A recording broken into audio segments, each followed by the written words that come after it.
नमस्कार, मैं विकास सिंह और आप देख रहे हैं एक न्यूज़ 24। अगर हम देश की राजनीति का बात करें तो देश की राजनीति में कभी कुछ ठीक नहीं रहा है। अगर हम बात करें कांग्रेस की सरकार की, तो जब भी कांग्रेस की सरकार केंद्र में आती है तो लोग कहते हैं कि अब मुस्लिमों के लिए काम होगा, लेकिन अगर बीजेपी की सरकार केंद्र में आती है तो लोगों का कहना होता है कि हिंदुत्व के लिए काम होगा। ऐसे में किसकी सरकार को चुने जनता, काफी कंफ्यूजन रहता है। राज्य की बात करें तो राज्य में भी यही सब कुछ देखने को मिल रहा है। एक तरफ लोग कहते हैं कि हिंदुत्व की सरकार बन गई राज्य में, यानी कि एनडीए की सरकार, और केंद्र में भी एनडीए की सरकार है। ऐसे में ये आरोप अप्रति आरोप कब तक चलेगा और विकास के मुद्दों को छोड़कर, काम के मुद्दों को छोड़कर लोग धर्म की राजनीति क्यों करते हैं? हम अभी इस पर इसलिए चर्चा कर रहे हैं क्योंकि फिर से एक बार लोकसभा चुनाव सामने है। ऐसे में हमें जानना चाहिए कि हम विकास के मुद्दों पर वोट करें। ऐसे में हमें जानना चाहिए कि हम धर्म की राजनीति को छोड़ते हुए अपना बहुमूल्य वोट उसे दे जो हमारे लिए काम करे। और इन्हीं तमाम मुद्दों पर इस वक्त हमारे साथ बात करने के लिए हमारे नंदन मिश्रा जी हैं। नंदन जी, देश की राजनीति आखिरकार कब सुधरेगी और कब देश की राजनीति में जो बार बार खबर निकल के सामने आता है कि हिंदुत्व के लिए काम हो रहा है, मुस्लिमों के लिए काम हो रहा है, लेकिन विकास का बात कोई नहीं करता? देखिए, इसको हम इस नज़रिए से देख सकते हैं कि हमारा देश, लोग कहते हैं 1947 में आज़ाद हो गया था, लेकिन हमारा देश कभी आज़ाद था ही नहीं। मुगल ने जब हम पर कब्जा किया, उसके बाद हम अंग्रेज़ों के गुलाम बने। बिल्कुल। और अंग्रेज़ों के गुलाम बनने के बाद 1947 में जो हमें लिखित आज़ादी मिली है, लिखित आज़ादी हम यहाँ इसलिए कह रहे हैं क्योंकि कहीं ना कहीं वो लिखित आज़ादी ही है, क्योंकि उसके बाद हम गवर्नमेंट के गुलाम बन गए। कहने का अर्थ देखिए, आपने कहा कि जिस तरीके से राजनीति धर्म में पिसकर रह गई है, तो कहीं ना कहीं वो सच बात है, क्योंकि लोग कहते हैं कि कांग्रेस है यानी मुसलमान के पक्ष है, भाजपा है यानी हिंदुत्व के पक्ष है, और कांग्रेस भाजपा को छोड़ दे तो तीसरी कोई पार्टी हमारे पास है नहीं। दूसरी चीज देखिए, देश आजाद हुआ, ऐसा नहीं है कि बस हिंदू ने आजाद किया, बस पंजाबी सिख ने आजाद किया, बस मुसलमान ने, हर किसी का उसमें खून था, सभी का योगदान था, सभी ने अपनी लहू को बलिदान दी, उसके बाद हमें आजादी मिली। सही बात है। जैसे कि देखिए, अशफाक उल्ला खान मुसलमान थे, उसके बाद आपके सबसे पहले अंग्रेजों के खिलाफ बंदूक उठाने वाले मंगल पांडे ब्राह्मण थे, हिंदू के लिए, जो ब्राह्मण नहीं कहकर। उसके बाद भगत सिंह, राजगुरु, सुखदेव, अशफाक उल्ला खान, राम प्रसाद बिस्मिल, रानी लक्ष्मी, हर एक रिलीजन के लोग हमारे पास थे, लेकिन उनको भूलकर अगर देखा जाए राजनीति की, तो 1947 में देश आजाद हुआ। उसके बाद जिस तरीके से राजनीति ने एक धर्म को पकड़कर चलना शुरू किया, क्योंकि कहीं ना कहीं हम गलत हो सकते हैं, लोगों का नजरिया गलत हो सकता है, लेकिन इतिहास गलत नहीं हो सकता है। इतिहास की बात करें तो लोग ऐसा इसलिए कहते हैं, हम आपको बताते हैं कि सबसे पहला जो मदरसा था जो बनवाया गया, वो नेहरू जी के द्वारा बनवाया गया। तो सबसे पहला मदरसा बनवाया उन्होंने, फिर गौ रक्षक संतों पर गोलियां चलवाई इंदिरा गांधी जी ने, और उसके बाद कह सकते हैं कि आगे चलकर सरिया कानून लागू करने की बात की गई, मुसलमानों को सर्वोत्तम दर्जा देने की बात की गई, हम संविधान के संशोधन को ही बदल देंगे, हर एक बात कांग्रेस की तरफ से ही किया गया। जब राम मंदिर का भी अगर बात कर ले तो राम मंदिर कांग्रेस की सरकार थी, बिहार में लालू जी की सरकार थी। जब राम मंदिर का रथ निकला तो गोली चला दी गई, कितने लोगों की मृत्यु हो गई वहां पर, वो सारी चीजें आप देखिए। उसके बाद आप देखिए, राम मंदिर पर कितने समय से रोक लगा हुआ था। बाबरी मस्जिद की बात करें कि बाबरी मस्जिद टूटी क्यों, आप एक बात समझिए, बाबरी मस्जिद, ठीक है, आप नाम से जाइए, बाबर था, ठीक है। बाबर क्या था? बाबर जिसने हम पर राज किया था, हाँ। जिसने हमें गुलाम बनाया था, उस मुगल शासक के ही एक शासक थे बाबर। उनके नाम पर आप मस्जिद बना रहे हैं और उन पर आपको इतना बुरा लग रहा है अगर वो मस्जिद टूट रहा है। तो हम किसी का समर्थन नहीं करें, लेकिन आप बात समझिए कि हमारे हिंदू धर्म में ही आपने कहीं भी देखा सम्राट अशोक का मंदिर? नहीं है। नहीं है। क्या हम उन्हें नहीं मानते हैं?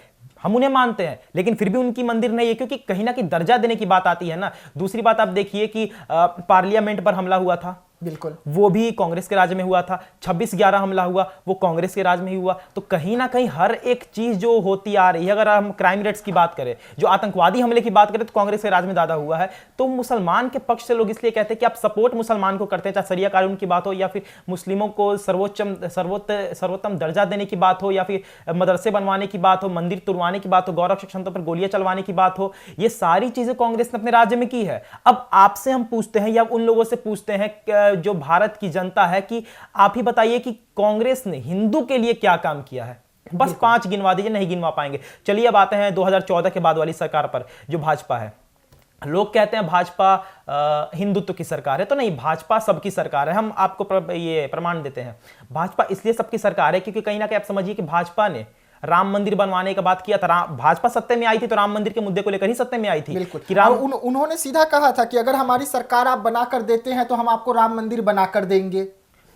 अटल बिहारी वाजपेयी ऐसे व्यक्ति थे कि उन पर कांग्रेस भी नाज करता था, उन पर भाजपा भी नाज करती थी। अटल बिहारी वाजपेयी को कोई भी निगेटिव नहीं बोल सकता है। वो अटल बिहारी वाजपेयी को सदन में लोगों ने रुला दिया था, कांग्रेस के लोगों ने, कि अरे गिने चुने विधायक लेकर आए हैं और बोल रहे हैं कि 370 और राम मंदिर की बात कर रहे हैं। तब रोकर अटल बिहारी वाजपेयी जी ने कहा था कि आज मेरे आंख से आंसू गिरा है, लेकिन एक समय आएगा जब भाजपा ही राम मंदिर बनवाएगी और 370 खत्म करेगी। और वो दिन आया भी, वो दिन आया भी, देखा भी। और यही बात था कि नरेंद्र मोदी ने कहा था कि हम सत्ते में आएंगे तो सबसे पहले राम मंदिर पूरा का निर्माण करेंगे। चलिए राम मंदिर बना, ठीक है, और 370 हटा, 35A हटा। चलिए एक सवाल और करते हैं। 1988 में जो कश्मीर पर हमला हुआ था, हमला नहीं कह सकते, कश्मीर, ठीक है, कश्मीर पर जिस तरीके से किया गया, उसको आप समझिए कि उसको कैसे नजरअंदाज कर सकती है कांग्रेस। उसको जिस तरीके से दबाया गया 1988 में, जिस तरीके से दबाया गया कांग्रेस ने दबाया जम्मू कश्मीर वाले मैटर को, उसको वो भी दोबारा से उठ नहीं पाया।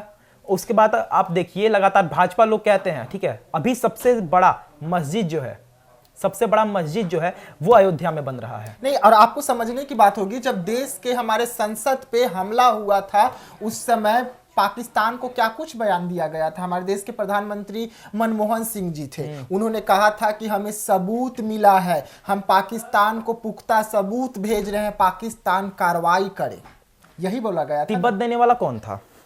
हमारे पास तिब्बत था ना, तिब्बत हिमालय, हम समझते हैं कि वहां स्वयं महादेव विरजित होते हैं, ठीक है। वो तिब्बत देने वाले कौन थे? नेहरू ही थे ना, जो जिन्होंने तोहफे में दे दिया, ले जाओ। सियाचिन चला गया, तिब्बत चला गया, हमारा पीओके चला गया, श्रीलंका चला गया, बांग्लादेश चला गया। ये सब बनाने वाला कौन था? जब हम जीत गए थे तो बनाए भी तो यही। आधी पंजाब, आधी का पूरी पंजाब एक तरह से पाकिस्तान में चल गई। सारा कुछ तो हमें तोहफे में दे दिया गया ना कि ले जाइए सारा कुछ। और उस समय जब हमारा उस समय लड़ाई चल रहा था पाकिस्तान और भारत के बीच में, जब हमारी सेना लाहौर तक चली गई थी, बुला लिया गया और हमने उनको दान में पीओके दे दिया।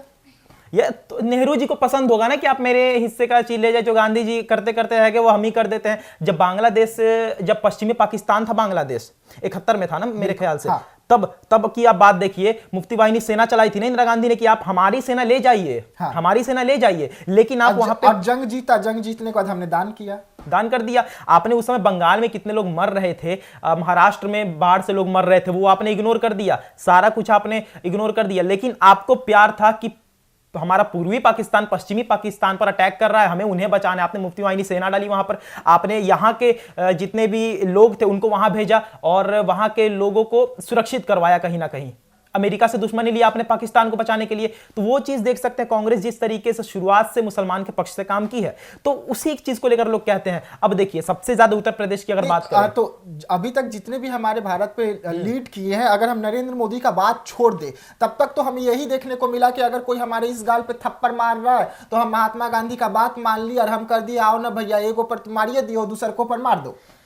हमें आज़ादी मिली है फंदे पर लटकने से, हमें आज़ादी मिली है एल्फर्ट पार्क में खुद पर गोली चलाने से, हमें आज़ादी मिली है दौड़ा कर बीच चौराहे पर फांसी लटका देने से। मंगल पांडे और सुभाष चंद्र बोस ने खुद को गोली मारी, इस पर भी हम आते हैं। देखिए इन सब चीज से आज़ादी मिले, ना कि अंग्रेजों के लॉर्ड माउंटबेटन के घर पर बैठकर चाय पीने से।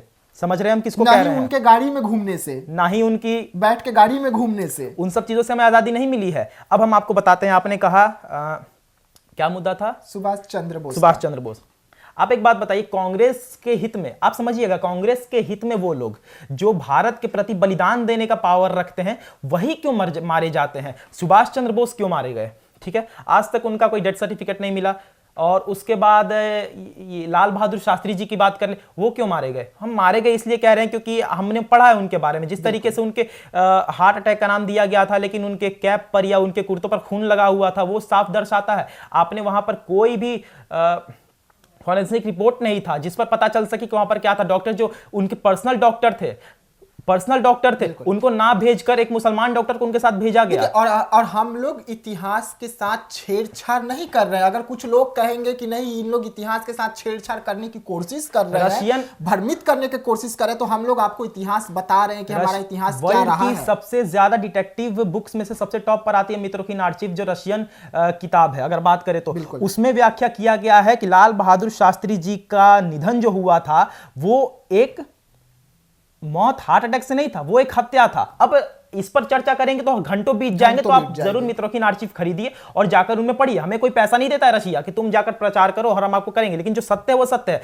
चलिए मोदी पर आते हैं कि लोग कहते हैं नरेंद्र मोदी जो हिंदुत्व को लेकर ही चलते हैं। आज के डेट में भी उत्तर प्रदेश में एक कहा जाए तो मस्जिद में जो मौलवी रहते हैं उनको 15,000 रुपए दिया जाता है, लेकिन पंडित को कितना दिया जाता है? 3-4 हजार। अभी अगर और वहां तो मोदी जी की सरकार है केंद्र से, और योगी जी वहां पे सीएम बने हुए हैं, और दोबारा फिर से उनकी सरकार बनी। अगर योगी जी चाहते तो 15,000 रुपए पर रोक लगा देते। अभी अयोध्या में सबसे बड़ा मस्जिद बन रहा है, उस पर चर्चा नहीं किया जा रहा है कि कहीं ना कहीं पहले से प्री प्लान था कि पहले मंदिर बनाएंगे फिर मस्जिद बनाएंगे, लेकिन मस्जिद पर चर्चा। एक हिंदू बताइए जिसने रोक लगाई कि मस्जिद क्यों बन रहा है?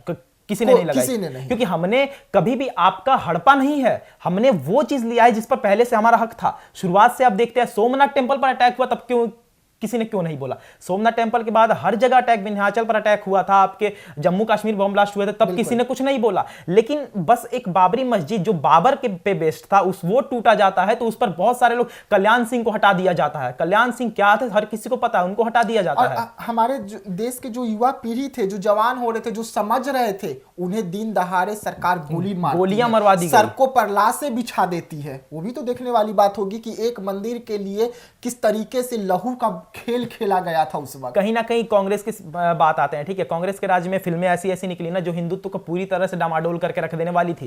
कांग्रेस के राज्य में ही आपकी फिल्म आई थी, ये क्या कहते हैं, ओ माय गॉड, पूरी तरह से हिंदुत्व की धज्जियां उड़ा देने वाली फिल्म, ठीक है। धीरे धीरे करके ऐसी फिल्मों को भी बढ़ावा दिया गया जो विदाउट सेंसर हर कुछ चीज ऐसे टेलीकास्ट कर दिया गया कि आप देखिए। कहीं ना कहीं एक हर एक चीज वो जो होता है ना, वो आप समझिए कि प्रोपेगेंडा से होता है, ठीक है। सेंसर आपका रहता है, पूरी फिल्में आपकी चलती है, आपकी सरकार चलती है। बाहर के देश में आप समझिए इकोनॉमी कहीं हमारा 70 साल, आप 55 साल राज किए थे ना, 60 साल हमारे देश पर। और देखिए अगर हम ये सब बात छोड़े तो अभी आते हैं जो अभी हमारी हालात है, उस हालात में हम किसे वोट करें किसे वोट ना करें, ये महत्वपूर्ण है। आप कहते हैं कि योगी जी मोदी जी जो है देश में हिंदुत्व चला रहे हैं, लेकिन जनता उन्हें पसंद कर रही है, लगातार उन्हें वोट दे रही है। लगातार कई राज्यों में अभी जो चुनाव हुए, 3 राज्यों में कांग्रेस की सरकार सिमट गई, हुई ना। बिहार में अभी आप देख लीजिए, तेलंगाना जहां पर बीजेपी का कोई भी रास्ता नहीं था, वहां पर भी हल्का सा बीजेपी ने लाया है अपना वोट, जो कि साफ तौर पर दिखाता है कि वहां के लोग पसंद कर रहे हैं बीजेपी को। छत्तीसगढ़ में कांग्रेस की सरकार थी, निपट गई, हाँ, जबकि छत्तीसगढ़ में सबसे ज्यादा आदिवासी है। कांग्रेस कहती है कि आदिवासियों पर अत्याचार करती है बीजेपी, छत्तीसगढ़ में सबसे ज्यादा आदिवासी है, क्यों निपट गई भाई? राजस्थान अति पिछड़ा वर्ग में जाता है, हाँ, वहां पे ना पानी का ठीक से व्यवस्था है ना कुछ, वहां बीजेपी को हटाया गया, कांग्रेस को लाया गया, फिर कांग्रेस को हटा दिया गया, बीजेपी को फिर से लाया गया।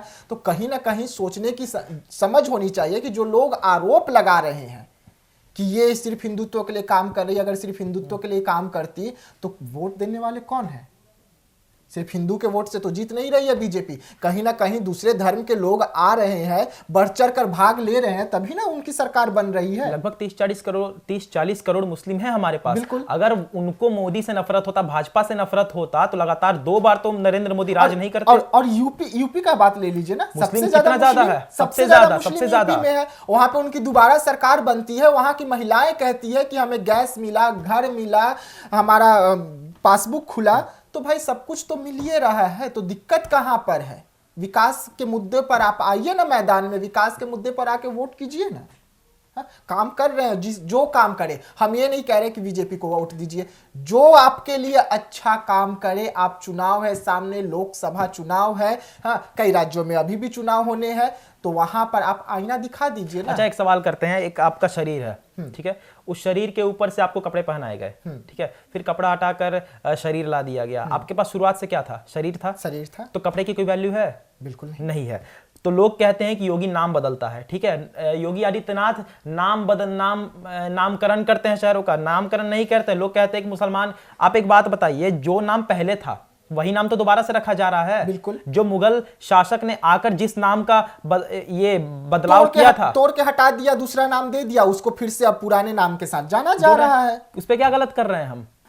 आप समझिए कि जितने भी मुस्लिम उर्दू शब्द थे उनको बदलकर वो हिंदू में कर रहे हैं। आपको सीधा सा समझना होगा कि जो हमारा इतिहास है, जिस इतिहास के साथ मुगल हो या किसी और शासन काल में हो छेड़छाड़ की गई, बदलाव किया गया, उस इतिहास को फिर से सुधारा जा रहा है। यही हो रहा है ना इस वक्त। तो इसमें सवाल कहां से पैदा होता है? आपको जो अच्छा लगे, आप आजाद हैं, देश आजाद है, बोलने की आजादी है, पहनने की आजादी है, घूमने की आजादी है, तो आप आइए ना, जो आपको अच्छा लगे आप उसे वोट दीजिए, उसकी सरकार बनाइए, और आपको वो आपके लिए काम करेंगे। तो इसमें कहां पर आरोप लग रहा है? कौन कह रहा है कि कांग्रेस मुस्लिमों के लिए काम कर रही है, बीजेपी हिंदुओं के लिए काम कर रही है? ना हम कह रहे हैं, और जो ये कह रहे हैं उदाहरण दीजिए, सामने आइए। और अभी आपको सबसे अच्छा मौका है, सामने चुनाव है, मुंह तोड़ जवाब दीजिए ऐसे लोगों को जो हिंदुत्व को बढ़ावा दे रहे हैं या जो मुस्लिमों को बढ़ावा दे रहे हैं। और ऐसे ही तमाम खबरों के लिए बने रहिएगा एक न्यूज़ 24 के साथ। दीजिएगा इजाजत, धन्यवाद।